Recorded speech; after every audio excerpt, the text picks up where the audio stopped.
Le lien entre Jésus-Christ et le roi David est clairement établi dans les Saintes Écritures. Dans le livre d'Isaïe, le prophète dit « Puis un rameau sortira du tronc d'Isaïe, et un rejeton naîtra de ses racines. » Ésaïe 11:1. Isaïe était le père de David, ce qui signifie que Jésus-Christ ferait partie de sa lignée familiale. Cette prophétie parle de la lignée familiale du Messie, issue de la lignée de David. Dans le Nouveau Testament, dans l'Évangile de Matthieu 1,17, il est question de la famille de Jésus. Il est dit « Voici quelle fut l'origine de Jésus-Christ. Marie, sa mère, était fiancée à Joseph. Or, avant qu'ils eussent habité ensemble, elle se trouva enceinte par l'action du Saint-Esprit. »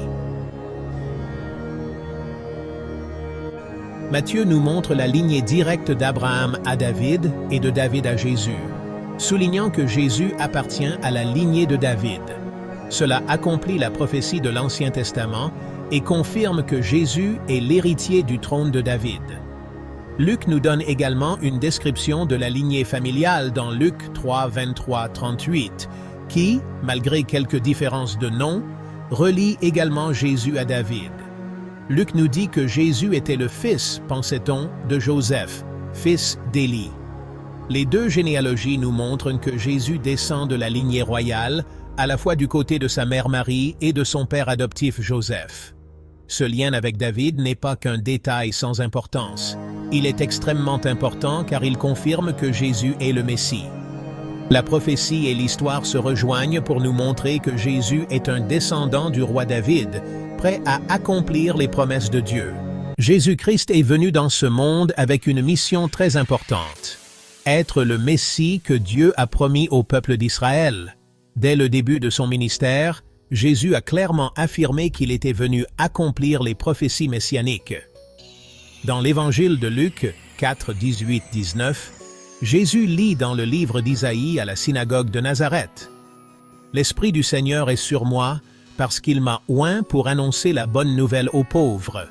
Il m'a envoyé pour proclamer la liberté aux prisonniers et le recouvrement de la vue aux aveugles, pour libérer les opprimés, pour proclamer l'année de la grâce du Seigneur. » Jésus a accompli de nombreux miracles qui ont montré qu'il est le Fils de Dieu et le Messie. Il a guéri les malades, a rendu la vue aux aveugles et a même ressuscité les morts. Tout ce qu'il faisait était un signe clair qu'il était choisi par Dieu.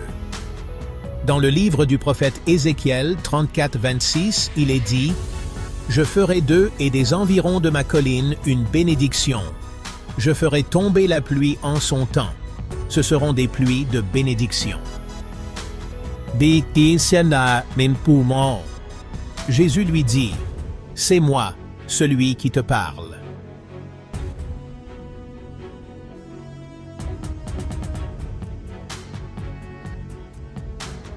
Malgré toutes ces preuves et ces paroles, beaucoup en Israël n'ont pas cru que Jésus était le Messie.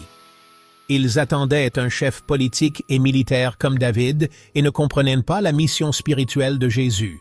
Dans le livre du prophète Ézéchiel 37-11, il est dit « Il me dit, Fils de l'homme, ses ossements, c'est toute la maison d'Israël. Voici, ils disent, nos ossements sont desséchés, notre espérance est détruite, nous sommes perdus. » Mais Jésus a continué sa mission. Ses enseignements et ses actes leur rappelaient toujours qui il était et pourquoi il était venu.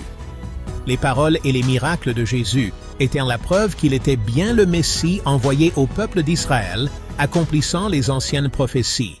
Il est très triste que le peuple d'Israël ait rejeté Jésus et c'est difficile à comprendre. Malgré les signes évidents et les enseignements profonds de Jésus, de nombreux chefs religieux et gens ordinaires ne l'ont pas accepté. Dans l'Évangile de Marc 6:3, les habitants de son village natal disent « N'est-ce pas le charpentier, le fils de Marie ?» Cette incrédulité témoigne d'un manque de foi et de fausses attentes. Les chefs religieux, en particulier, se sont sentis menacés par Jésus. Dans le livre du prophète Ézéchiel 34:2, il est dit « Malheur aux pasteurs d'Israël qui se paissent eux-mêmes. Les pasteurs ne devaient-ils pas paître le troupeau? Cet homme fait beaucoup de miracles.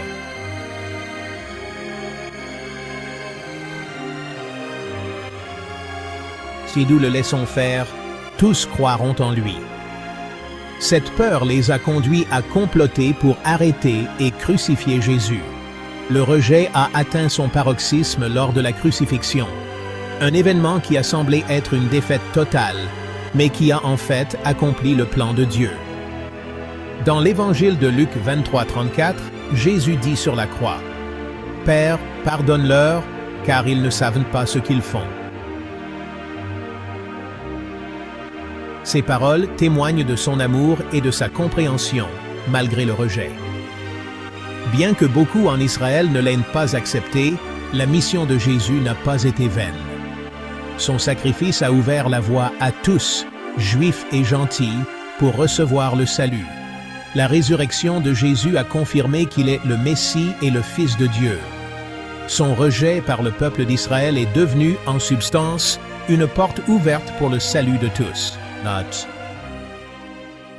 Jésus-Christ nous fait une promesse extraordinaire qui change la vie. Tous ceux qui l'acceptent, Dieu en fera ses enfants. Dans le livre du prophète Ézéchiel 36:28, il est dit « Je mettrai mon esprit en vous et je vous ferai marcher selon mes statuts, et vous observerez et pratiquerez mes ordonnances. » Ce verset nous dit la chose la plus importante au sujet de la bonne nouvelle et de l'espérance du christianisme. Être un enfant de Dieu est bien plus que des mots. Cela signifie que nous avons une relation étroite et personnelle avec le Créateur de l'univers. Romains 8:15-16 dit « Et vous n'avez point reçu un esprit de servitude pour être encore dans la crainte, mais vous avez reçu un esprit d'adoption par lequel nous crions « Abba, Père ».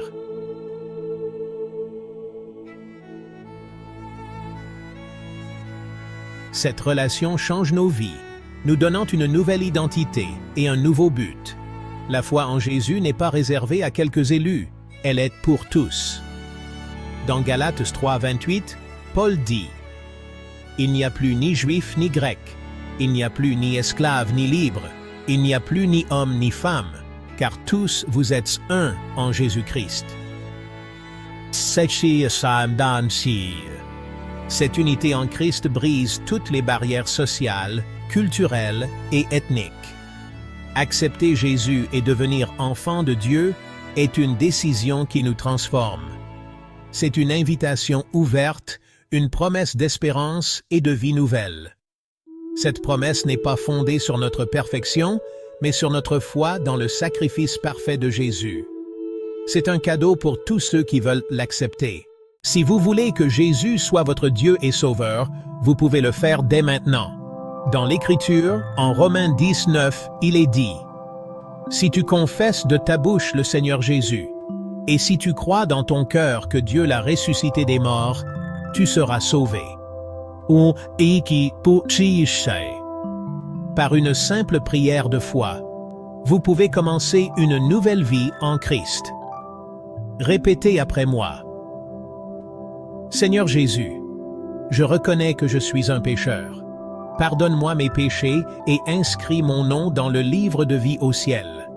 Je crois que tu es mort pour mes péchés et que tu es ressuscité pour me donner la vie éternelle. Je te demande de venir dans mon cœur et d'être mon Seigneur et Sauveur. Merci de m'aimer et de me donner une nouvelle vie. Au nom de Jésus, Amen. Cette prière est le premier pas dans votre nouvelle vie avec Jésus. En l'acceptant, vous devenez un enfant de Dieu et commencez une relation éternelle avec lui. Vous n'êtes pas seul dans ce voyage. Vous avez une famille spirituelle pour vous soutenir et vous guider. Je vous encourage à trouver une communauté chrétienne où vous pourrez grandir dans votre foi et en apprendre davantage sur Jésus. La vie avec Christ est une aventure extraordinaire, pleine d'amour, d'espoir et de sens. Bienvenue dans la famille de Dieu. Merci d'avoir pris le temps d'écouter ce message sur Jésus-Christ, sa famille et sa mission. Si ce message a touché votre cœur, veuillez vous abonner à notre chaîne. En vous abonnant, vous recevrez de nouveaux contenus pour vous accompagner dans votre cheminement avec le Christ. N'oubliez pas de cliquer sur la cloche pour ne pas manquer les nouvelles vidéos. Partagez ce message avec vos amis et votre famille. Utilisez les médias sociaux pour parler aux autres de l'espérance et de l'amour de Jésus. Chaque fois que vous partagez ce message, vous aidez la vérité et l'amour de Dieu à atteindre davantage de personnes. Vous avez un rôle important à jouer à cet égard. Ensemble, nous pouvons apporter le message de Jésus au monde entier. Merci de votre soutien et de faire partie de cette communauté. Que Dieu vous bénisse et vous guide dans votre nouvelle vie en Christ. C'est Elder Rodriguez.